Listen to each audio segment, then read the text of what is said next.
Bonjour les enfants. Alors maintenant, on va passer aux exercices de vocabulaire. Commençons par la première consigne, ou bien la question.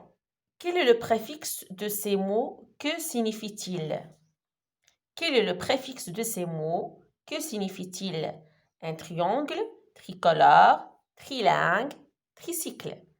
Alors, avant de commencer, on doit savoir c'est quoi le préfixe. Le préfixe est un petit mot qu'on ajoute au radical et qui sert à former des mots nouveaux. Alors, les préfixes ont un sens. Alors ici, il y a un préfixe qui se répète. Alors les préfixes, il y a des préfixes de négation comme mal, des, dis, des, un, ir, il. Il y a par exemple le préfixe hyper, ultra, super, extra, tri, ecto. Alors il y en a plusieurs préfixes. Alors ces préfixes, ils ont un sens. Lorsqu'on les ajoute au premier nom, ils leur donnent un autre sens ou bien une autre signification. Alors, on a le préfixe ici triangle, tricolore, trilingue, tricycle. Alors, le préfixe ici, bien sûr, c'est tri. Tri. Le préfixe tri a le sens de trois. Lorsque je dis un triangle, c'est un polygone à trois angles. Tricolore qui a trois couleurs. Cette chemise est une chemise tricolore. D'accord? Trilingue, ça veut dire celui qui parle trois langues. Par exemple, celui qui parle l'arabe, le français et l'anglais, on l'appelle un trilingue. Ça veut dire qu'il parle trois langues. Tricycle, c'est un cycle qui a trois roues. D'accord? Alors ici, tri, c'est le préfixe, il a le sens de trois. Trouve le diminutif de ces noms. Quel suffixe as-tu utilisé? Alors, il y a les préfixes. On a parlé du préfixe. Maintenant, on va parler du suffixe. Les suffixes, ce sont des petits mots qu'on ajoute à la fin du radical et qui servent à former des mots nouveaux. Alors ici, on parle du suffixe diminutif. Le suffixe diminutif sert à former le plus petit. D'accord? Il ajoute une notion de petitesse, d'accord, à ce nom. Un bâton. Un petit bâton, on l'appelle un bâtonnet. Alors, le suffixe ici diminutif, c'est ET. En double N, on ajoute ET. ET, c'est un suffixe diminutif. Une boule. Une petite boule s'appelle une boulette. Alors, le suffixe diminutif ici, c'est et. E de TE. Un éléphant. Le petit de l'éléphant, c'est l'éléphanto. Alors, on a ajouté le suffixe diminutif O, EAU. Un garçon, un garçonnet. En double L, et on ajoute le ET. Un garçonnet, un petit garçon, un tout petit garçon. Un jardin, un jardinet. On ajoute le suffixe diminutif ET. Une porte, une petite porte, on l'appelle un portillon. Ion, c'est un suffixe diminutif. Une statue, une statuette.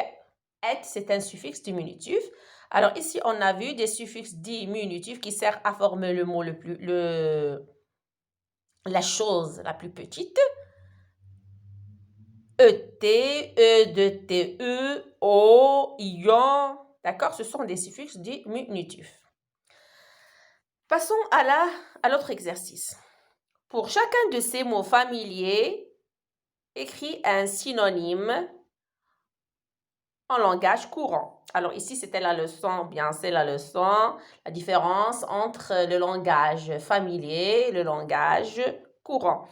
Alors, il y a trois niveaux de langue, comme on a vu l'année dernière, le langage courant, le langage familier et le langage soutenu.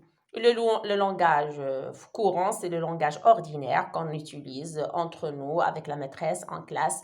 C'est le langage habituel, ordinaire. Alors, le langage familier, c'est le langage qu'on utilise avec les copains, avec des personnes qui sont très, très intimes. D'accord? Qu'on peut utiliser dans la rue, dans un café. D'accord? Ça, c'est le langage familier. Et le langage soutenu, c'est le langage qu'on peut trouver dans les livres surtout, d'accord? Il est utilisé par des personnes très cultivées, un peu raffinées.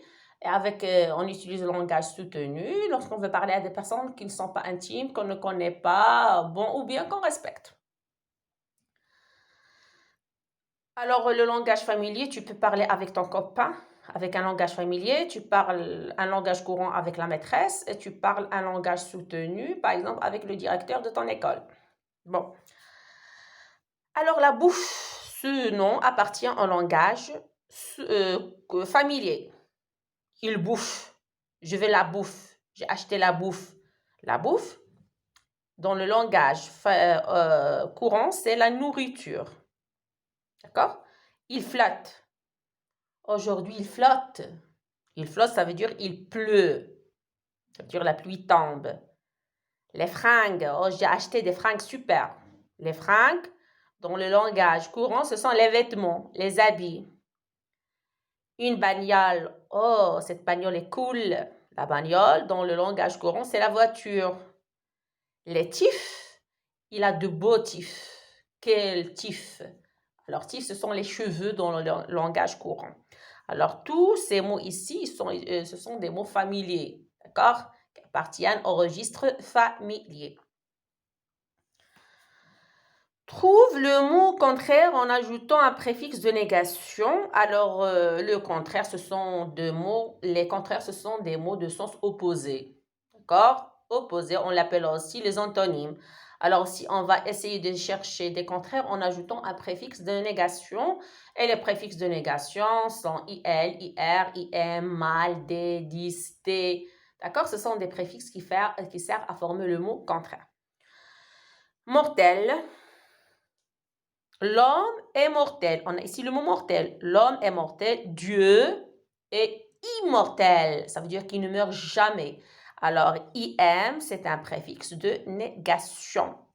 D'accord? Alors, lorsque vous avez des adjectifs qualificatifs, par exemple, qui commencent avec le M, le préfixe de négation, c'est toujours IM. C'est une règle. Espoir, j'ai de l'espoir. L'espoir, le contraire de l'espoir, c'est le désespoir. On dit une personne désespérée. Alors, des, c'est un préfixe de négation qui sert à former les mots contraires. Buvable. Oh, ce café est imbuvable. Alors, le contraire de buvable, c'est imbuvable, qu'on ne peut pas boire. C'est le préfixe IN de négation. Favoriser, le contraire de favoriser, c'est défavoriser. D'accord? Lisible. Cette écriture est lisible, ça veut dire qu'on lit facilement. Illisible, une écriture illisible, ça veut dire c'est une écriture qu'on ne peut pas lire facilement, on ne peut même pas lire. IL, c'est un préfixe de négation. Lorsque vous avez des adjectifs qualificatifs commençant par L et vous voulez chercher le contraire en ajoutant un préfixe, c'est toujours le préfixe IL. Correct, un exercice correct, un exercice qui n'est pas correct, ça veut dire incorrect. Le préfixe de négation IL. Propre.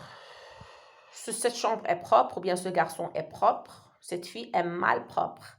Alors mal aussi, c'est un préfixe de négation comme honnête, malhonnête. Alors ici, on a trouvé les préfixes de négation IM, des, IN, D, IL. D'accord? Ce sont les préfixes de négation.